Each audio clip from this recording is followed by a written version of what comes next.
Welcome back to Learn My Heritage with me. I am your host, Mary Bennett. This is brought to you by the Hózhå Path Renewal.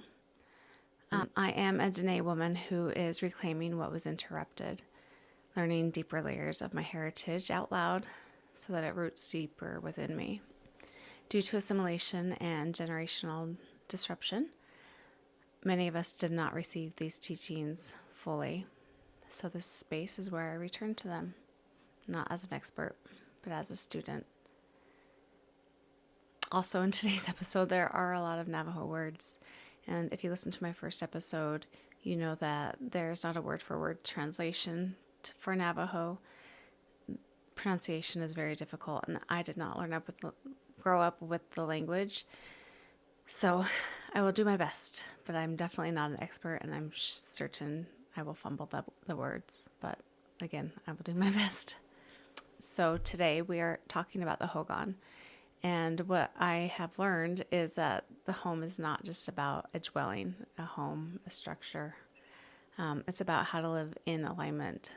This episode has created some deeper reflection for me on how we all carry ourselves through life and how modern life has pulled us away from that.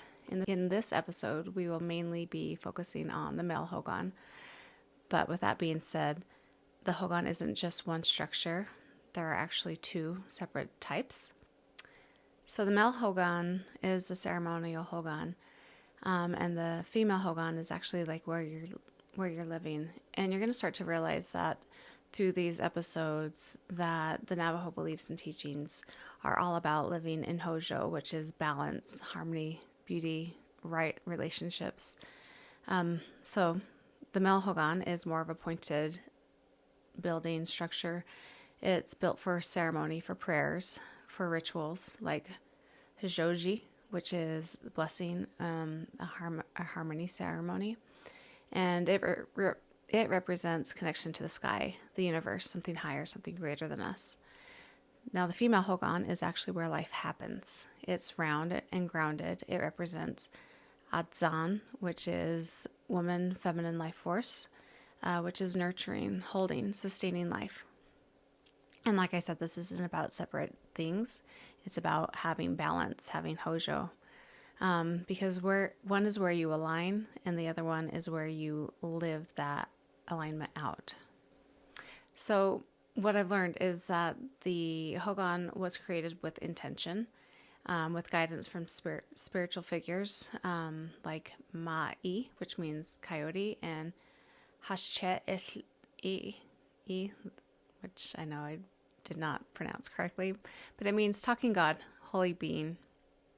And it was built in alignment with the holy people and the sacred mountains, which create a circular relationship around the home. So understanding that these mountains aren't just directions, they are teachings, they are boundaries, they are identity, and they are protection. And each one of them hold a meaning that we will go further into. So the east is Cisnajini, which means Blanca Peak. This represents birth, beginnings, and thinking clearly. This is where the sun rises. This is where life begins. The Hooghan faces the east, and it does for a distinct reason. It's saying that each day you get to bring life and begin your life with clarity. You get to begin your day with intention. And it's also saying stay connected to the new beginnings. So allow yourself to begin each day again and don't carry yesterday into today. The South Mountain, that is Tzotzil, which means Mount Taylor, Blue Bead Mountain. This direction represents growth, action, and living life. This is where you move, where you build, and where you experience. It's youth energy, it's movement. So this teaches you that you aren't just supposed to think about life, you're supposed to live it. Growth requires action.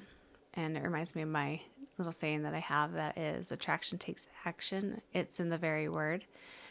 But I guess a good way to apply this or think about this in life is how many times have you been stuck planning and never actually going into the action? So this mountain is about living life and taking the action. Next is the west, and this one's very hard. It's Dok O Odzili something, which means San Francisco Peaks, Yellow Mountain. This represents change and adulthood. This is where the sun sets. And this direction holds introspection, accountability, transformation.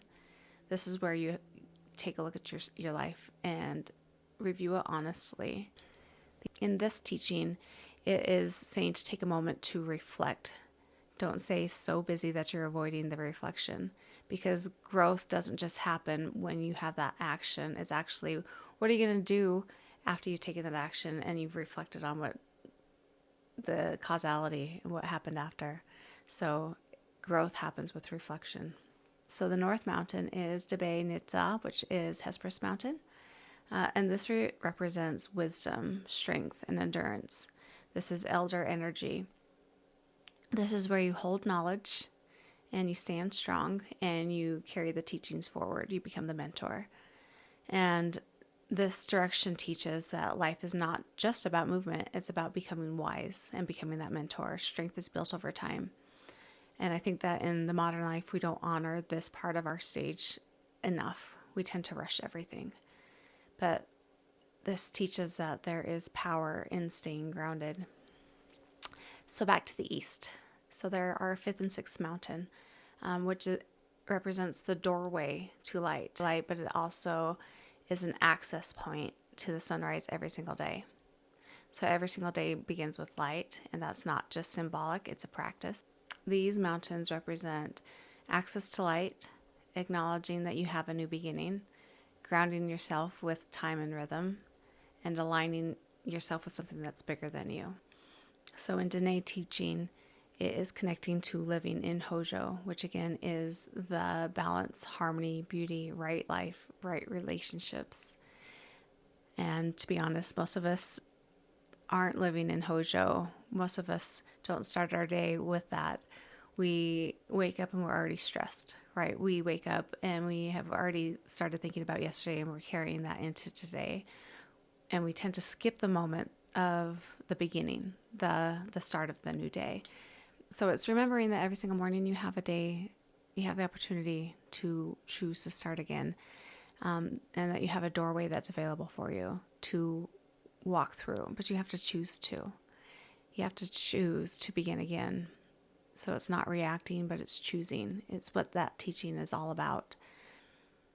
So I've actually started a protocol that I've been creating over the past couple years, which I had no idea that it would be so much in alignment with these sacred teachings. But every single day I wake up, I brush my teeth, I walk out to my back deck, which faces the east, and I brush my teeth and I let the sun hit my face, wake me up. And I spend 2 minutes connecting to my breath. I set my daily intention. Actually, I typically set my daily intention the night before, and I name off something that I'm grateful for, even if it's just like feeling the breeze on my skin.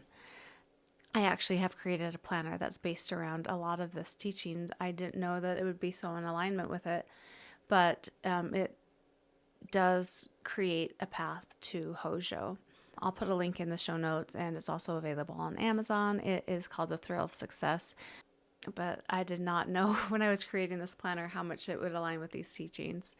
And all of these morning simple actions sound very simple, but it does create huge shifts in your life, and in everything, in like literally everything.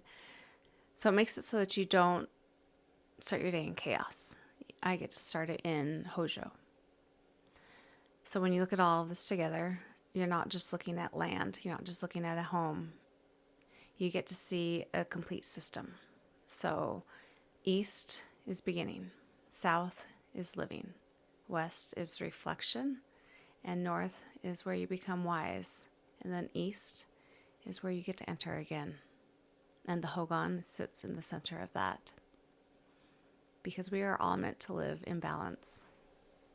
So the Hooghan is not just aligned with the land. It's also connected to the universe and the constellation. The teachings explain that the dome of the Hooghan represents the universe, and the constellations are placed appropriately within it. and just like they are in the sky. And at the center of that, in the center of the Hooghan, is the fire. The fire represents NáhookÄs Bikǫʼ, which means light of life, the life force that is connected to the universe. And this is not just physically, it's also spiritually. It's the universe, it's the stars, it's the greater order of life. Teaching's clear. What's in the center matters. And if your center is off, everything else feels off. And so when we talk about the fire, it's not just about the warmth. It's staying connected to the light of life, the same life force that exists in the universe. So the center of your home mirrors the center of your own existence. So you've got to ask yourself, okay, what's my fire? What's at the center of my life? Is it purpose? Is it peace? Is it survival mode? Is it pressure to perform? Is it full of distractions? Or am I connected to something greater? And if we don't have that clearly defined, that's where we need to do the work. With the creation of the Hooghan, there is the Hózhõ, which is the Blessingway. So this is a ceremonial ritual that is providing and creating harmony and balance. And this is performed with the creation of a new home. Each of the main poles are grounded and blessed using Nada, which is white corn, and then Ta Ding, which is corn pollen. The blessing of the new home signifies that this is a place of protection, a place of refuge, a sanctuary for your entire family. So the home just isn't built, it is blessed into existence. And in today's society, we move into spaces way too quickly. No pause, no intention, no blessing. So a way to get intentionally grounded is as simple as speaking gratitude in the space that you are, setting intention for your day, for your space. It's creating a moment of stillness, maybe just sitting with your breath. Those are some simple ways of bringing balance back into your space, to your home. So one of the teachings say that the Hooghan actually looks like a sitting man, and that's not random. It means that the home is alive. It's just a mirror of us. And if the home reflects the person, then the environment tells a lot about your internal space. It's not what you say. It's not what you post. It's how you actually live. So ask yourself, does my space feel grounded? Does it feel like I've created this with intention? Or does it feel reactive? Are you just filling the space, filling the void? Because in a lot of our modern spaces today, they're cluttered, they're rushed, and they're filled with noise. The Hooghan is structure with purpose. Everything has meaning. And I feel like that's something that we might have lost. We haven't lost the ability to have a home, but we have lost the ability that has our home reflect Hózhõ. So I remember when I was young, I knew when I was visiting family that there was a direction that you move when you enter the Hooghan or any home. You would move in the direction of the sun or clockwise. I didn't know why, but I knew that it represented something. So the movement inside the home of a Hooghan is done in a sunrise direction, following the clockwise path of harmony. So we have to understand that even walking has intention. And I don't even think that we think about our movement so much anymore.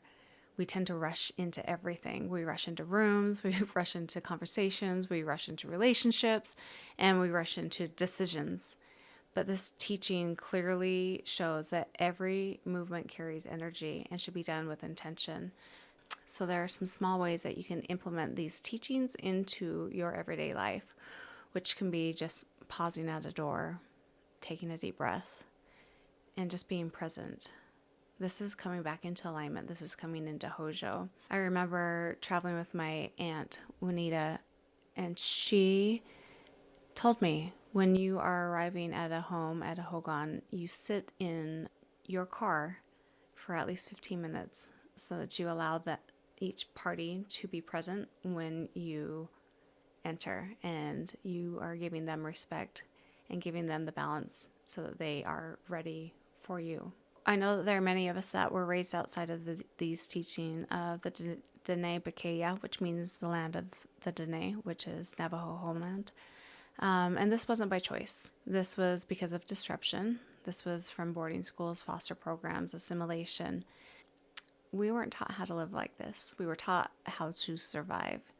And there is a big difference with that. So when I'm relearning this, I'm not just like, oh, well, that's interesting. It's actually, this is what was interrupted.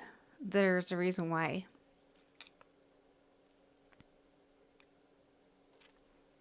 What I searched for aligns so clearly with this. Which is why my book, my planner, actually just shows how much my soul was yearning for this reconnection. This was interrupted. And now I'm at a place where I get to decide, do I want to continue this disconnection? Or do I actually get to start rebuilding the connection in Hózhå? Even if it's imperfect and even if it's small. And that's what this podcast is for me. It's about rebuilding.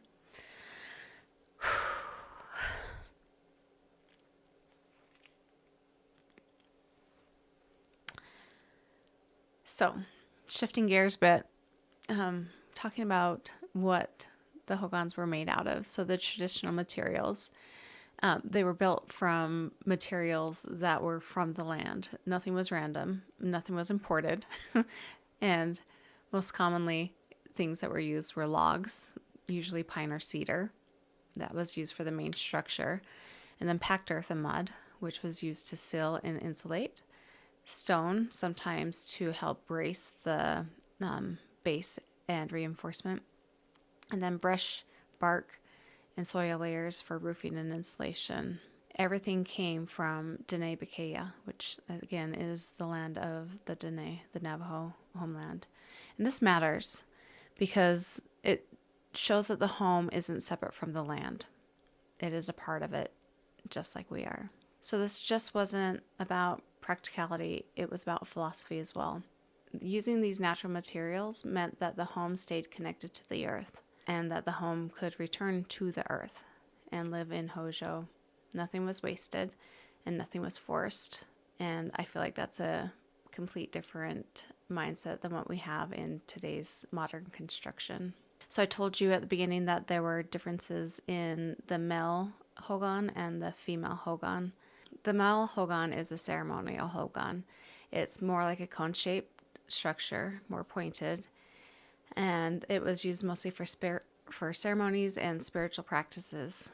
Male Hooghan represents protection, prayer, staying connected to the sky and the universe. This is considered more sacred and ceremonial, not for everyday living. So think of it as a space of spiritual alignment and communication. And the female Hooghan, Adzan Hooghan, which is the female living home Hooghan. The structure is round with a dome, more dome-shaped, and it's wider. It's more grounded. It's for daily living. It's for the family life, cooking and gathering, sleeping. And this represents Mother Earth and nature and continuing your life. The spaces for where life is sustained. Think of this place as a place for living, growing, and being held. The difference between the two are not about gender roles. In the modern sense, it's about balance. So together, they represent the sky and the earth, the spiritual and the physical, the ceremony and the daily life, masculine and feminine energy, and neither exist without the other. The Diné worldview does not separate life into spiritual over here and real life over there. Instead, life itself is spiritual, and ceremony helps you stay aligned. The male Hooghan is where you reconnect, pray, and align, and the female Hooghan is where you live that alignment out. So this gives you a moment to pause and reflect and maybe go a little bit deeper. Figure out where you're living. Are you always working and never grounding? Are you always thinking and never nurturing? Are you always doing and never connecting? Or are you just the opposite? Are you always wanting peace but not taking action towards your peace? Are you always wanting alignment but not building the structure to create that? The teachings say that you need both, because I am not learning this just so that I can learn more and create more knowledge. I want this to become a part of my practice. So like I said, I have my planner, but what I'm also doing is actively working on starting my day in Hózhå, like waking up, getting the sun on my face before I pick up my phone, sitting with my breath before I take response or reaction, right? Because we get activated and I want to sit and slow down and respond and not react. I'm also creating the center of my life, my own fire, which in part is this podcast, but it's also creating a physical space in my home that represents that growth. And many of you have seen my chair, and that's one of the places that I go the most to create my own reflection, my own grounding. But it can also just be a candle. You can take a candle and then light it with intention of what you want for the day. I'm also slowing my movements, taking that practice of pausing before I enter in spaces, the way that my Aunt Juanita taught me to pause before I went into somebody else's home to give them the time to prepare for me. And I'm not rushing everything. I'm giving myself the grace and time to be in every space that I am. I'm also becoming very intentional with my environment. I am removing anything that feels chaotic, things that don't feel in alignment with what I am creating or my space. And of course, I'm not doing this perfectly, but I am doing this very consciously. What I've learned is that the Hooghan is not just a place. It is a teaching. It's a way of life. It's teaching balance, awareness, relationships. It's living in Hózhå. And what I'm learning is that living in Hózhå is something that you practice. It's not something that you just arrive at. It's something that you do every single day, in every moment, and you return to it. Thank you for being here with me. This is Learn My Heritage with me. This is where I speak the teachings that I learn out loud so that they root deeper within me. If this resonated with you, share it, because there are so many of us that are relearning what we did not receive. And if you're on that path too, you're not behind. You're returning to Hózhå.